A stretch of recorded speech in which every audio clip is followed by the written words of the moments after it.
press the bell icon on the YouTube app and never miss another update.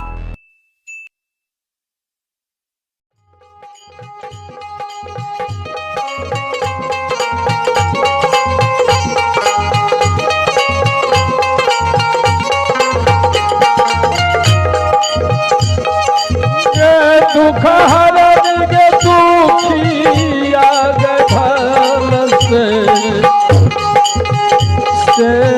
पतिया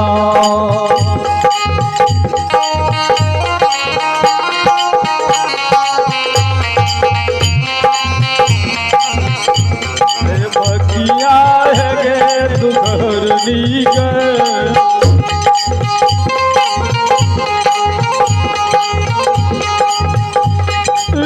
लगे सरानिया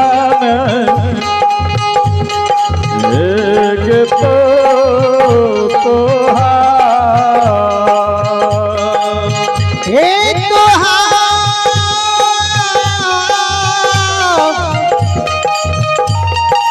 ये जगत जननी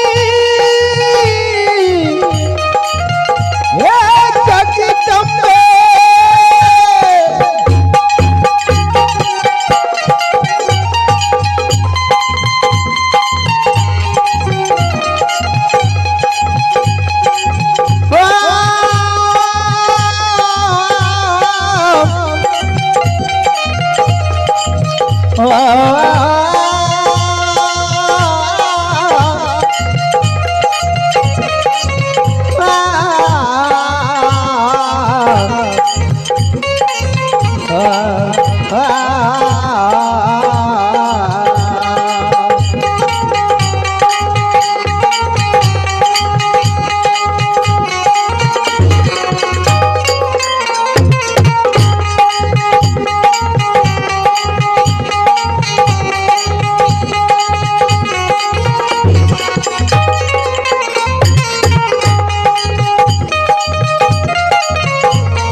ये दुख हरनी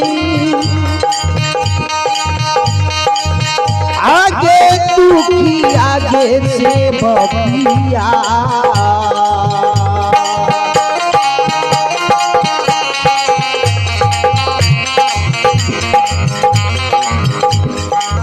गे लौगे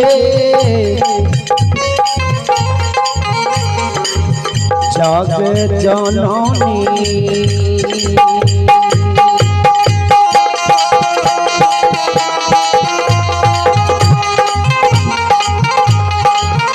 आगे लौ तोहारो मैया कैसा ही सारा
लाजये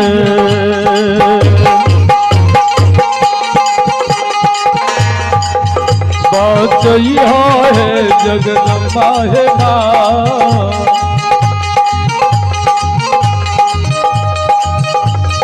मैया दुनिया ये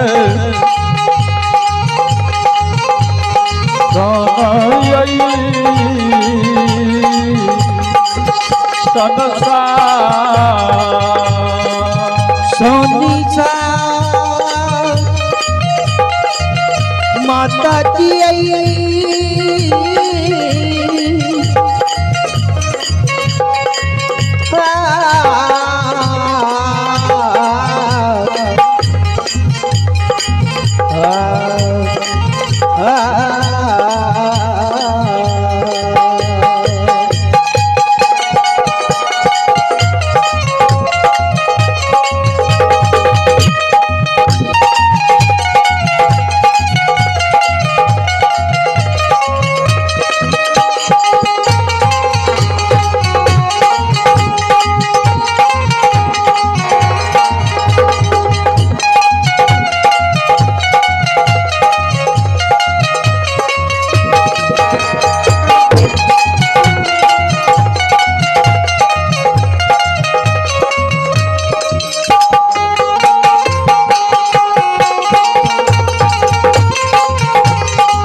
श्रोता बंधु ध्यान देवे गुरु ज्योति पजियार बढ़िया रूप में बनस चंदली के बात जा रही है। आज बीजू बन जंगल में धर्मराज भगवान माया रूपी माया के विस्तार कर दिया। माया से सिंगार गैया गैया के सृष्टि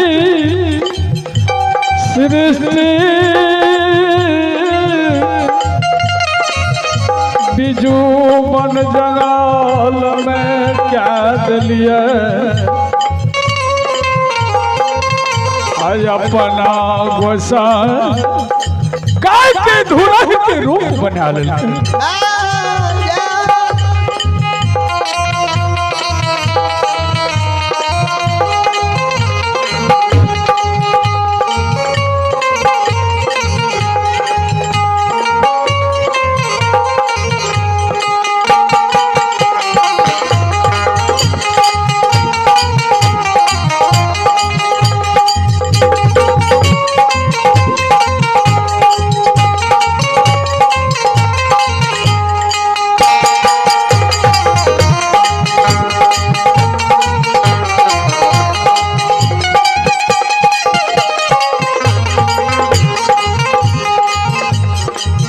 ध्यान देवे गुरु ज्योति पजियार उसर खेत में प्राण जी छोड़े छे से भगवान बीजू बन जंगल में माया के विस्तार करे छे। सिंगा लाख गाय की सृष्टि करे छे। गाय के गला में घाटी 8 गर्भ के बैठ दे छे। अपना गोसाई धर्मराज हे देखल जा गाय के धुरही के रूप बना ले छे ना। हाथ में पटकन सिर में मुरठा बांध ले छे ना। वन में गाय के चरा रहल छे। गाय के हियो हियो हाथ पारे छे। गाय चरे छे वन में। घाटी 8 दरब के अनमोल बोली बोल रहला ये बोल रहला। तो बंधु ध्यान देवे घाटी के बोले छे गैया के गला में से भक्त ज्योति महाराज गुरु महाराज कोढ़िया रूप में उसर खेत में जे पानी बीन बेसुद्ध छे उनका कान में चल जाए। कान में जे गले से कोयली कहल के कोयली अखनी तोरा पूछलियो धर्म दिन के बात तू कहले वन में पानी नहीं छे अखनी कतौ से घाटी के शब्द आवे छे घाटी बोले छे त गाय के गला में आ गाय छे त गवार जरूर छे हे कोली आ गाय के बाहर छे जीव छे त जल जरूर होता मानस में गोस्वामी जी स्पष्ट क्या दल क्रिया छिच जल पावक गगन समीरा छिच जल पावक गगन समीरा पंच रचित यह यधम शरीरा मंगल भवन मंगल हारे करबहु दशरथ अजीर बिहारी श्री राम जय जय राम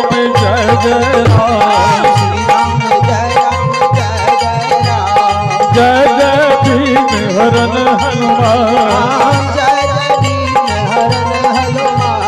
जय जय भीम हरन हनुमान जय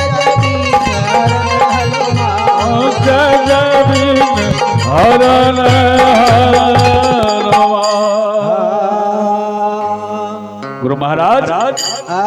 गुरु महाराज ज्योति पंजियारा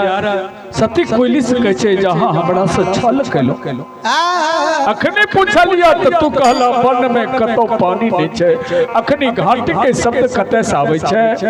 गाय छे त गवार जरूर छे आ जा जीव छे त जल जरूर चल चल धुरहिया बाबा से पनिया के उदेश पूछवे जन पानी के उदेश बता देते जब पन में पानी पीवे हृदय जुड़ा जता तब केंदली बनसार जईवई गे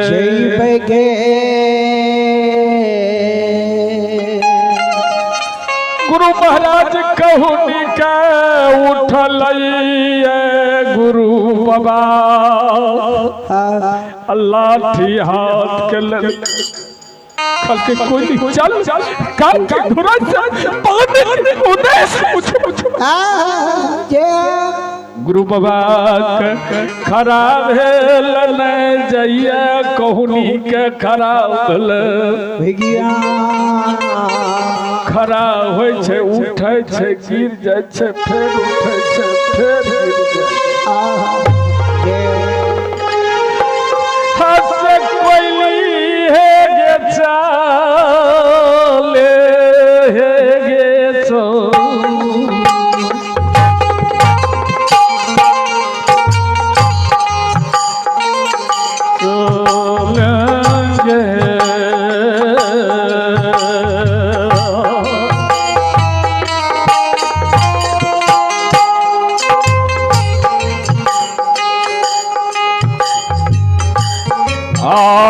कोयली है संगीत वागे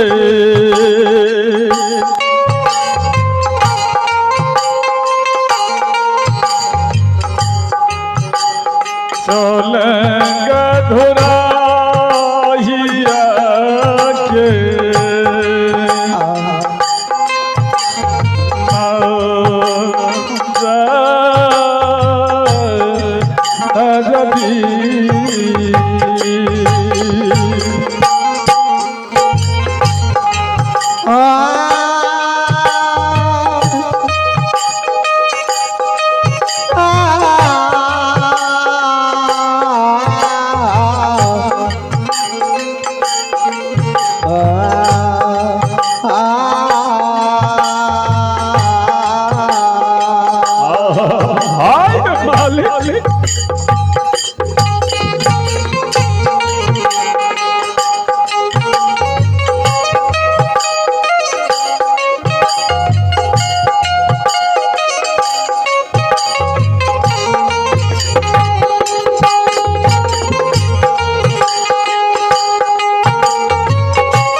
आगे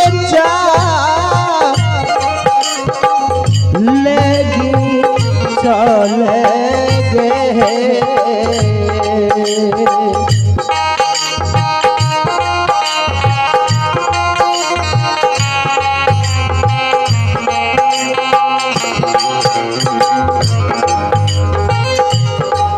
ये कोई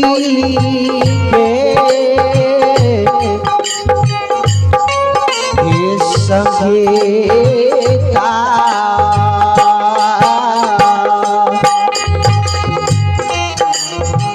आगे चले कोई धुराई आके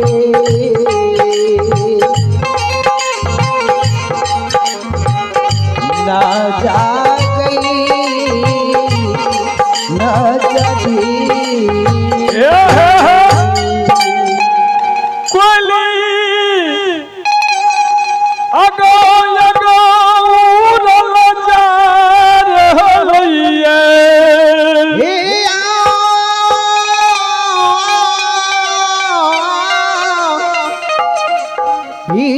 बाबू अरे पीछा पीछा गुरु बाबा टुघरल जा रहलैया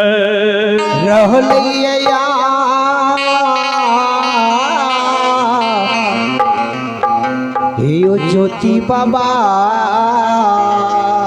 श्रोता बंधु ध्यान देवे घरे छन फलक में गुरु बाबा सरकार घरे छन फलक में गाय के धुराई के समीप पहुंचो अधूरे के समीप में जाकर दोनों हाथ जोड़ खराब हो जाइए गाय के धुरे से गुरु बाबा जवाब करिए गाय के धुरे हे भैया धरा दिल के बात पूछिए धुरैया भैया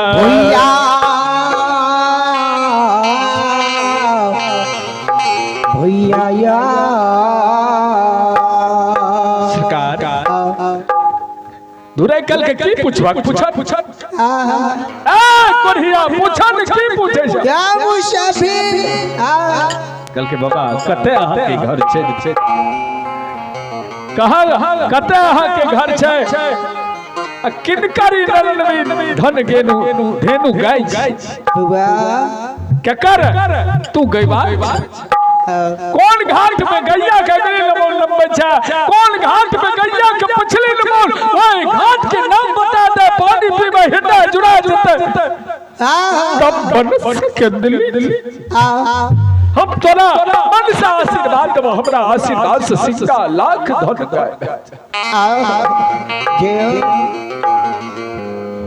गाय के धुरे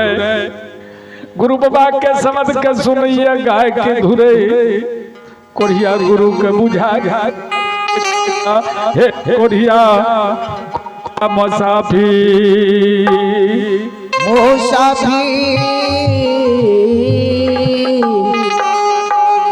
मुसाफिर भैया हो सुनो या कोरिया सुनिया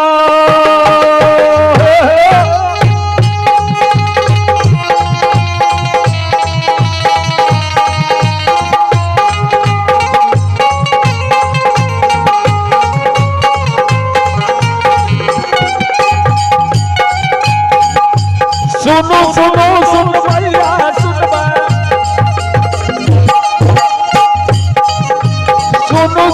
सुन भैया हे या गबैया बोया सुनबे गाँव के बाबू भैया सुनबे माता बही जो प्रेम से सुनबे ज्योति बाबा के कथा के सुनबे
भगता के छियै मैं बाबा पजियार के छियै अपने कहबै जे केकर छियै की करिया भगत के बस भगवान बसैया सबरी के भगती में राम रिझैया कोयला के दूरा सबरी बटिया बहारे काट के कठोरवा में गंगा जल लावे पूछ के चटैया सबरी झाड़ झाड़ बिछल के चुनी चुनी बैर सबरी चिखी चिखी राखैया जय जय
चुनी चुनी बैर सबरी चिखी चिखी राखी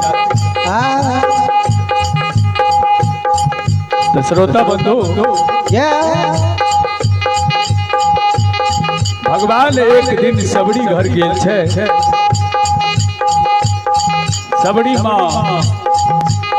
गंगा जल से चरण पखार कर कुश के आसन पर बैठा कर पैर दलखिन भोजन करे भगवान हे देखल जा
कल के बाबा कते अहाँ के घर छे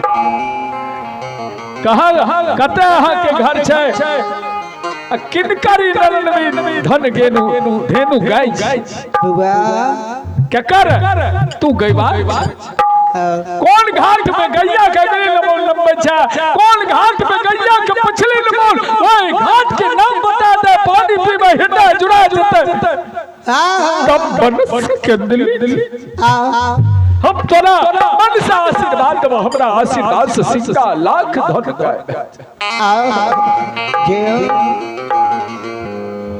गाय के धुरे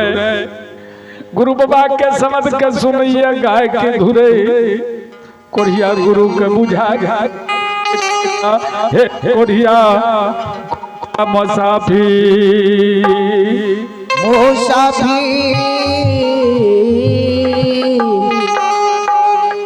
मुसाफिर भैया हो। सुनो सुनो या कोरिया सुनिया